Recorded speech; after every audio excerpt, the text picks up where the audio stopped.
welcome back to my channel. Hari ini aku mau bahas tentang tanda-tanda persalinan. Saat memasuki trimester ketiga waktu kehamilan, biasanya kita itu udah excited dan gak sabar banget untuk menemui bayi kita. Dan biasanya untuk ibu yang baru pertama kali hamil atau yang mau punya anak pertama kali, biasanya itu bakal deg-degan banget nungguin dan bertanya-tanya kapan sih waktu lahiran itu, tanda-tandanya itu gimana sih. Jadi biasanya tubuh kita itu akan memberikan tanda-tanda waktu kapan bayi kita itu akan lahir. Dan di video ini aku bakal bahas tanda-tandanya. Tapi seperti biasa, kalau misalnya kalian belum subscribe di channel ini, jangan lupa untuk subscribe, nyalain loncengnya supaya kalau misalnya aku upload video baru, kalian nanti dapat notification-nya. Dukungan kalian sangat berarti buat channel ini supaya channel ini bisa terus berkembang dan memberikan informasi-informasi yang bermanfaat buat banyak orang. Nah, gimana sih tanda-tanda lahiran itu? Tubuh wanita itu tuh sangat luar biasa.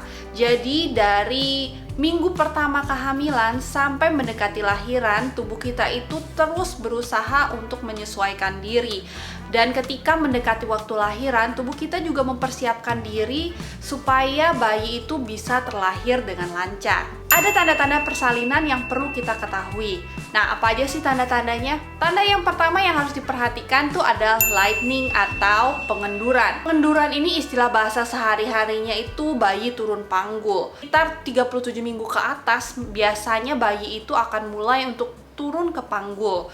Jadi sudah mengunci di sana gitu loh kepalanya. Jadi udah nggak bisa bergerak dengan bebas lagi dan kepalanya itu udah masuk ke panggul kita. Nah, makanya biasanya orang-orang zaman dulu itu, orang-orang tua itu suka ngeliatin perut. Kalau misalnya perutnya udah turun, pasti dibilangin, oh ini bentar lagi udah lahir gitu loh. Karena memang dari perut ini bisa kelihatan kapan bayinya itu udah turun dan berarti sebentar lagi itu udah waktunya lahiran. Karena posisi bayi itu udah berada di bawah banget, jadi itu tuh bikin kita lebih sering lagi untuk ke toilet, bolak-balik ke toilet pengen pipis karena kantong kemih kita itu udah mengecil gitu loh karena ditekan oleh bayi. Dan biasanya dalam masa-masa kayak gini perut kita itu jadi sering kram, which is tanda-tanda kelahiran yang selanjutnya. Nah, ketika terjadinya pengenduran ini dan posisi bayi sudah berada di panggul di bawah, kita itu sering ngerasain yang namanya kram perut, sakit panggul, paha, dan punggung bagian belakang.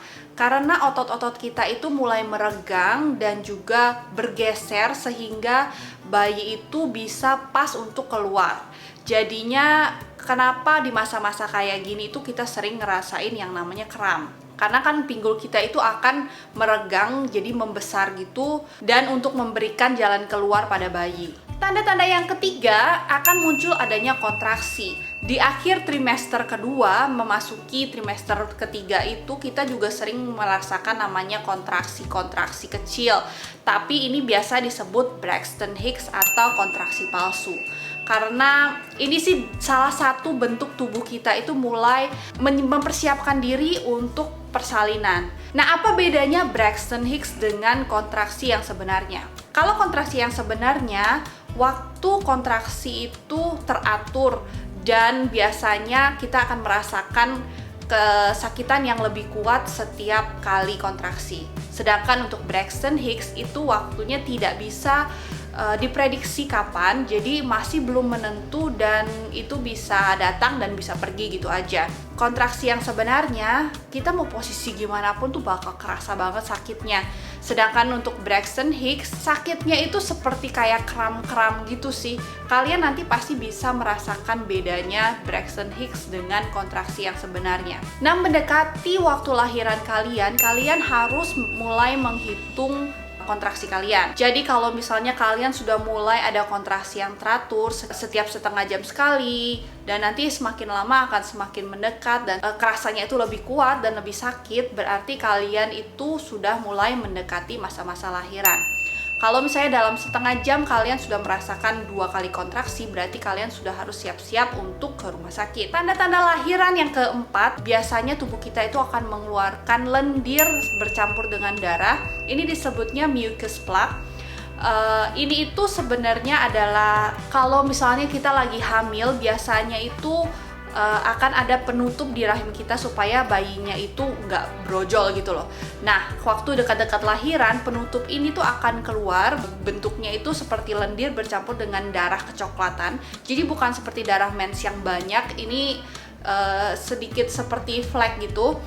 Dan biasanya ini akan menjadi tanda-tanda bahwa persalinan itu udah semakin dekat. Jadi istilahnya kalau misalnya tutup botol itu baru dibuka plek gitu, jadi supaya airnya keluar. Nah, ini tuh kayak tutup botol untuk bayi supaya bisa keluar gitu loh. Tapi kalau misalnya darah yang keluar itu banyak dan mengucur terus-terusan, ya berarti kalian harus segera menghubungi dokter kalian. Biasanya ketuban pecah merupakan tanda yang pasti bayi kalian udah harus dilahirkan. Ketuban merupakan cairan yang berada di dalam rahim kita untuk melindungi bayi dari infeksi. Waktu bayi akan lahir, ketuban ini akan pecah. Tuh kalau misalnya kalian masih ada di rumah waktu ketuban kalian pecah, kalian benar-benar harus langsung ke rumah sakit dan harus segera dilahirkan. Biasanya ini bisa bertahan sampai beberapa jam, tapi sesegera mungkin bayi itu harus dikeluarkan karena tanpa adanya air ketuban ini bayi bisa mengalami berbagai infeksi. Banyak yang bertanya gitu loh, ketuban pecah itu rasanya tuh seperti apa? Apa seperti ngompol atau seperti gimana? Rasanya itu bukan seperti ngompol ya, karena waktu ketuban kalian pecah, kalian itu nggak bisa nahan itu untuk berhenti. Jadi kayak biur ambiar gitu aja, kayak balon yang berisikan air terus ditusuk terus pecah gitu, benar-benar airnya tuh biur keluar. Nah, kalau misalnya itu terjadi, walaupun kalian belum memasuki masa-masa lahiran, kalian harus segera ke rumah sakit. Nah, itu tadi tanda-tanda kalian akan segera melahirkan. Perlu kalian ingat, waktu persalinan dan perasaan yang dirasakan setiap ibu itu berbeda-beda. Karena itu kita harus bersiap siaga selalu. Untuk kelahiran normal itu tuh sangat tidak bisa diprediksi kapan dan berapa lama waktunya. Ada yang menunggu pembukaan sampai 24 jam, ada yang bahkan lebih. Jadi itu berbeda-beda masing-masing dari orang. Untuk normalnya biasanya dokter itu menghitung sekitar 40 minggu masa kehamilan. Tapi ini bisa maju atau mundur sekitar 2 minggu. Jadi bisa saja kalian itu melahirkan waktu usia kandungan kalian 38 minggu atau 40 minggu. Tapi kalau misalnya udah lewat dari 42 minggu, biasanya kalian itu harus diinduksi karena bayi itu harus segera dikeluarkan. Karena setelah usia kehamilan 40 minggu, air ketuban itu semakin sedikit dan resiko bayi untuk terkena infeksi itu akan semakin besar. Makanya untuk usia 38 minggu, kalau misalnya kita belum lahiran, biasanya dokter itu menyarankan kita untuk check up sekitar 2 minggu atau 1 minggu sekali untuk mengecek kondisi bayi kita. Nah, biasanya kalau sesar yang terencana itu sudah boleh dilakukan dalam usia kehamilan matang, yaitu 37 minggu ke atas. Jadi biasanya untuk yang lahiran sesar itu tidak akan merasakan kontraksi persalinan. Nah, semoga informasi yang kalian dapatkan di video ini bisa bermanfaat untuk kalian. Jangan lupa untuk like dan share video ini ke teman-teman kalian juga. Ajak mereka juga untuk subscribe di channel ini. Kalian juga bisa follow aku di Instagram. Kalau misalnya kalian ada pertanyaan atau kalau kalian mau aku ngebahas tentang topik-topik lainnya, kalian bisa tulis komen di bawah. Itu aja untuk video aku kali ini. Thank you so much for watching. I'll see you next time. Bye-bye!